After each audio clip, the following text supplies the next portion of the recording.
Sábado, unidad en Cristo. La lección de esta semana nos invita a reflexionar sobre un tema que siempre ha sido un desafío para el pueblo de Dios, la unidad. El versículo para memorizar dice: Les ruego, hermanos, por el nombre de nuestro Señor Jesucristo, que hablen todos una misma cosa, y que no haya entre ustedes divisiones. Antes, estén perfectamente unidos en una misma mente y un mismo parecer. 1 Corintios 1:10. Desde el principio, Dios diseñó a los seres humanos para vivir en comunidad. En la naturaleza, podemos observar animales que sobreviven gracias a la cooperación. Los lobos cazan en manada. Los delfines protegen a los miembros de su grupo y los chimpancés viven en comunidades muy organizadas. Sin embargo, aún entre ellos existen conflictos, luchas por el liderazgo y rivalidades. Lo mismo ocurre con la humanidad. Las personas necesitamos convivir, pero el pecado ha producido orgullo, egoísmo y deseos de sobresalir. Como resultado aparecen discusiones, divisiones y conflictos, incluso dentro de la iglesia. La iglesia de Corinto enfrentaba precisamente este problema. Los creyentes comenzaron a formar grupos alrededor de diferentes líderes espirituales. En lugar de concentrarse en Cristo, algunos exaltaban más a las personas que al Salvador. Esto estaba destruyendo la unidad que Dios deseaba para su pueblo. Durante esta semana estudiaremos los primeros 4 capítulos de Corintios para descubrir cómo el apóstol Pablo enfrentó esta situación. Veremos que la solución no consiste simplemente en llevarse bien, sino en colocar nuevamente a Cristo en el centro de nuestra vida y de la iglesia. Solo cuando Jesús ocupa el primer lugar desaparecen el orgullo, la competencia y el deseo de superioridad. Esta lección también nos desafía a examinarnos personalmente. Antes de señalar las divisiones de otros, debemos preguntarnos: ¿estoy contribuyendo a la unidad de la iglesia o, con mis palabras y actitudes, estoy creando separación? La verdadera unidad nace cuando cada creyente permite que el Espíritu Santo transforme su carácter para parecerse más a Cristo. Así la iglesia puede reflejar el amor de Dios al mundo. Domingo. El problema de los grupos cerrados en la iglesia de Corinto, tenía un problema muy serio. Sus miembros habían dejado de concentrarse en Cristo y comenzaron a identificarse con diferentes líderes. Unos decían: yo soy de Pablo. Otros: yo soy de Apolos. Otros: yo soy de Cefas. E incluso algunos afirmaban: yo soy de Cristo. Pablo responde con preguntas que revelan lo absurdo de esa actitud. ¿Acaso está dividido Cristo? ¿Fue crucificado Pablo por ustedes? ¿O fueron bautizados en el nombre de Pablo? 1 Corintios 1:13. Con estas preguntas, Pablo enseña que ningún ser humano debe ocupar el lugar que solo pertenece a Jesús. Los líderes son instrumentos de Dios, pero el único Salvador es Cristo. Cuando una iglesia se divide por preferencias personales, pierde de vista su verdadera misión. La palabra divisiones, usada por Pablo, significa separación o ruptura. También menciona las contiendas, es decir, discusiones constantes y rivalidades. En otros pasajes como Romanos 1:29, Romanos 13:13, 2 Corintios 3:3, 2 Corintios 12:20 y Gálatas 5:20. Estas contiendas aparecen junto con pecados como la envidia, la ira, las disensiones y las herejías. Esto demuestra que provocar división no es un pecado pequeño. Es una evidencia de que el corazón necesita ser transformado por Dios. El problema llegó a ser tan grave que los creyentes discutían entre sí, se demandaban en los tribunales, y hasta llevaban sus conflictos a la cena del Señor. En vez de reflejar el amor de Cristo, daban un mal testimonio delante del mundo. Esta advertencia también es para la iglesia actual. Podemos caer en el error de admirar tanto a un pastor, predicador, maestro o dirigente, que terminemos formando grupos exclusivos. Cuando eso ocurre, la atención deja de estar en Cristo y se centra en las personas. El cuerpo de Cristo solo puede permanecer unido cuando todos reconocen que Jesús es la cabeza de la iglesia. La diversidad de dones y ministerios no debe producir competencia, sino cooperación. El orgullo divide, pero la humildad une. Por eso cada creyente debe preguntarse: ¿estoy promoviendo la unidad o alimentando las diferencias? Una iglesia unida glorifica a Dios y da un poderoso testimonio del Evangelio ante el mundo. Lunes centrados en Jesús. El lunes estudiamos uno de los versículos más importantes de esta lección. Os ruego pues, hermanos, por el nombre de nuestro Señor Jesucristo, que habléis todos una misma cosa, y que no haya entre vosotros divisiones, sino que estéis perfectamente unidos en una misma mente y en un mismo parecer. 1 Corintios 1:10. Cuando Pablo habla de estar perfectamente unidos, no significa que todos deban pensar exactamente igual en cada detalle. La iglesia está formada por personas con diferentes dones, experiencias y personalidades. Lo que Pablo enseña es que todos deben tener un mismo centro, Jesucristo. En Corinto, algunos creyentes habían puesto su confianza en los líderes humanos. Pablo les recuerda que Cristo no está dividido y que solo Él murió en la cruz para salvarnos. Nadie fue bautizado en el nombre de Pablo, Apolos o Pedro. Todos fueron bautizados en el nombre del Padre, del Hijo y del Espíritu Santo. Por eso, la lealtad suprema pertenece únicamente a Jesús. Más adelante, Pablo compara a la iglesia con un cuerpo humano. Así como el cuerpo tiene muchos miembros con diferentes funciones, la iglesia también posee diversos dones y ministerios. La verdadera unidad no consiste en que todos hagan lo mismo, sino en que todos trabajen juntos bajo la dirección de Cristo. El apóstol también enseña que deben estar sometidas a Jesús. Cuando cada creyente busca primero la voluntad de Cristo, las diferencias dejan de convertirse en conflicto y se transforman en oportunidades para ser.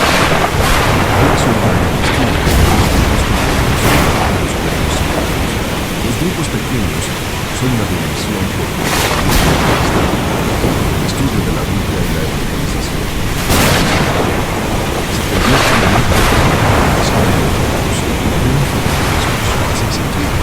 un son más importantes que otros. Un grupo cristiano siempre debe estar abierto para recibir, integrar y servir. El espíritu de profecía añade que mientras más contemplemos a Jesús, más crecerá nuestra fe, nuestro amor y nuestro deseo de parecernos a Él. Cuando Cristo ocupa el primer lugar en nuestra vida, desaparecen el orgullo, la rivalidad y el deseo de reconocimiento.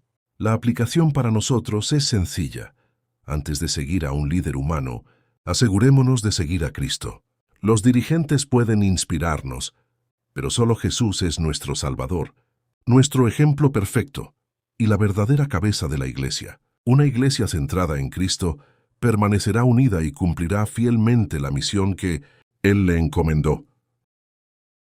Martes, sabiduría y madurez. El estudio del martes nos enseña que uno de los mayores enemigos de la unidad es la inmadurez espiritual. En 1 Corintios 3:1-4, Pablo dice que no pudo hablarles a los creyentes de Corinto como a personas espirituales, sino como a niños en Cristo. Les dio leche espiritual y no alimento sólido, porque todavía eran carnales. La evidencia de esa inmadurez era clara. Había entre ellos celos, contiendas y divisiones. Un cristiano maduro no se distingue por el tiempo que lleva en la iglesia, sino por su crecimiento en el carácter de Cristo.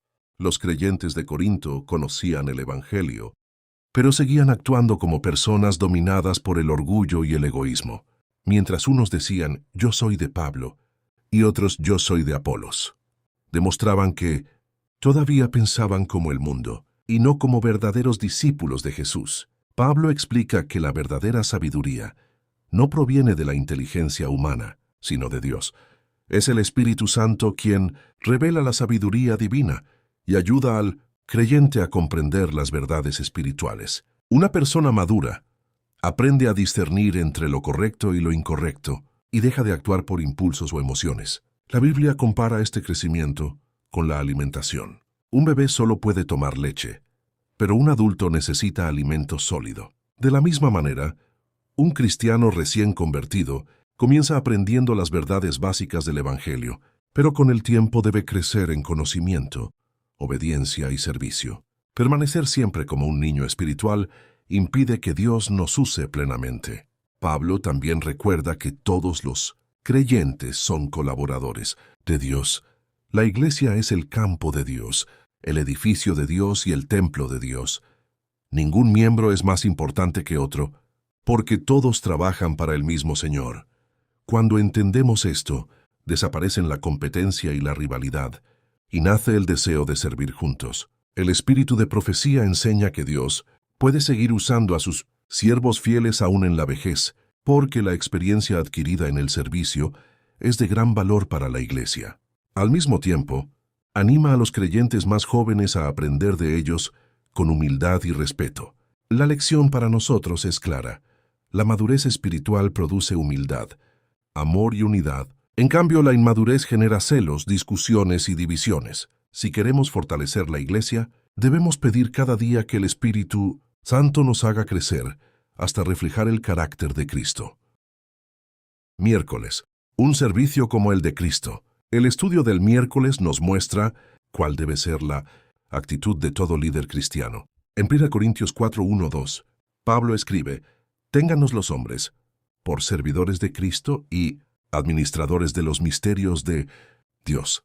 Ahora bien, se requiere de los administradores que cada uno sea hallado fiel. Pablo no quería que los creyentes lo vieran como una persona superior. Él se consideraba un siervo de Cristo, alguien que trabajaba para su Señor. La palabra administrador describe a una persona encargada de cuidar bienes que pertenecen a otro. De la misma manera, los dones, el Evangelio y la Iglesia pertenecen a Cristo, no a los líderes humanos. Por eso el éxito de un dirigente no se mide por su fama, sino por su fidelidad a Dios. El apóstol también recuerda una verdad importante. Nosotros tenemos la mente de Cristo. 1 Corintios 2:16. Tener la mente de Cristo significa pensar, hablar y actuar como Jesús. No consiste únicamente en conocer la Biblia, sino en permitir que el Espíritu Santo transforme nuestro carácter para reflejar el amor, la humildad y el servicio del Salvador. Para comprender mejor esta idea, la lección nos lleva a Filipenses 2:5-8. Allí se nos dice que Jesús, siendo Dios, no buscó su propia gloria. Al contrario, se despojó de sus privilegios, tomó forma de siervo, se hizo semejante a los hombres y fue obediente hasta la muerte de cruz. Este pasaje nos enseña que el verdadero liderazgo cristiano no busca reconocimiento ni poder. Jesús no vino para ser servido, sino para servir y dar su vida por la humanidad. Quien desea seguir su ejemplo debe aprender a renunciar al orgullo, al egoísmo y al deseo de ser el primero. El espíritu de profecía ilustra esta enseñanza con el lavamiento de los pies. Jesús realizó la tarea que normalmente hacía el siervo de menor categoría. Con ese acto enseñó que la verdadera grandeza consiste en servir con amor y humildad. El Maestro lavó incluso los pies de Judas, demostrando que el amor cristiano no depende de cómo nos traten los demás. La lección termina con un llamado a preguntarnos: ¿estamos buscando reconocimiento o estamos sirviendo por amor a Cristo? Cuando seguimos el ejemplo de Jesús, desaparecen la competencia y el orgullo. La iglesia se fortalece porque cada creyente entiende que el mayor honor no es ocupar un cargo, sino servir fielmente al Señor y a los demás. Jueves, la cruz, el fundamento de la unidad. El estudio del jueves nos lleva al centro del mensaje de Pablo, la cruz de Cristo.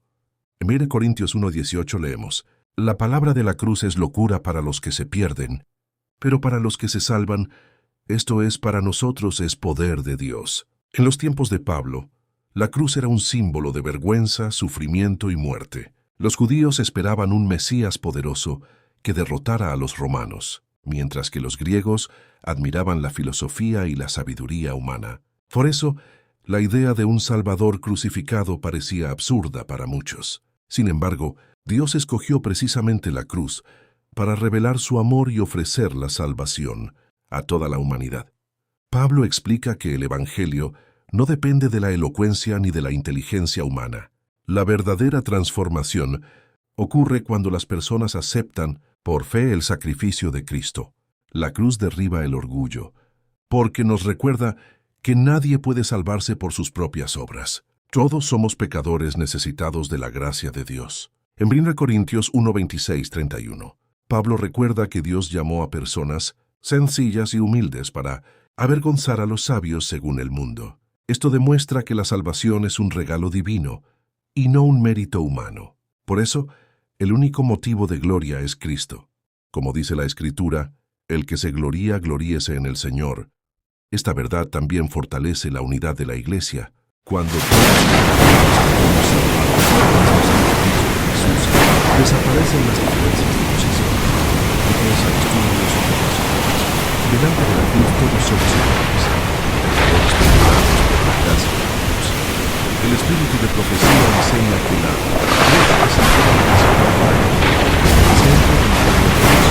Al contemplar el sacrificio de Cristo, nuestro corazón se llena de gratitud. El orgullo desaparece y nace el deseo de amar y servir a la Iglesia. Cuanto más cerca estamos de Jesús, más cerca estaremos unos de otros.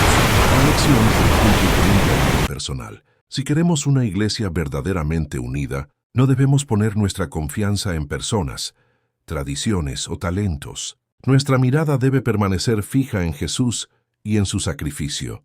La cruz nos recuerda cuánto nos ama Dios y nos enseña a vivir con humildad, amor y espíritu de servicio. Solo así podremos reflejar el carácter de Cristo y cumplir la misión que Él nos ha encomendado. Viernes para estudiar y meditar.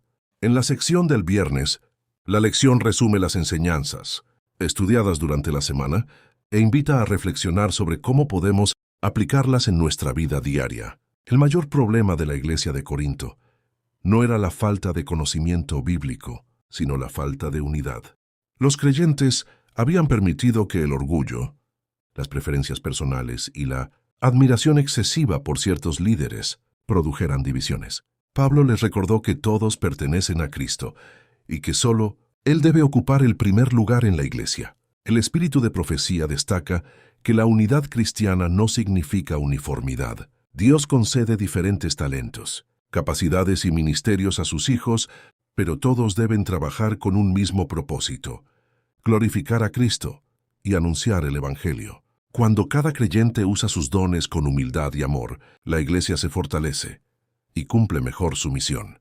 También se nos recuerda que Satanás busca dividir al pueblo de Dios porque sabe que una iglesia desunida pierde fuerza para testificar. Por eso, debemos rechazar la crítica destructiva, los chismes, la envidia y el espíritu de competencia. En su lugar, debemos cultivar el perdón, la paciencia, el respeto y el amor fraternal.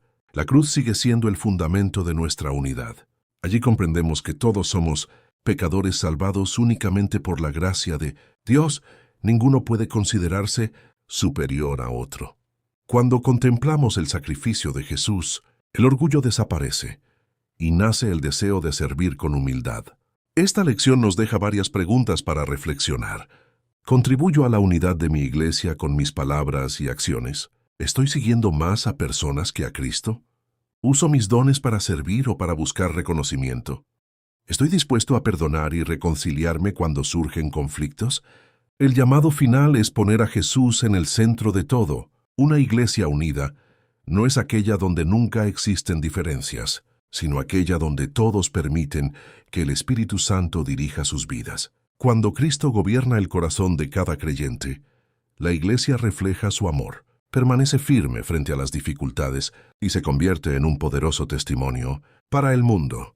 Que durante esta semana pidamos a Dios un espíritu humilde, dispuesto a servir y a trabajar junto con nuestros hermanos. Solo así podremos vivir la verdadera unidad en Cristo. La unidad que nace del amor, se fortalece por medio del Espíritu Santo y tiene como fundamento eterno la cruz de Jesús.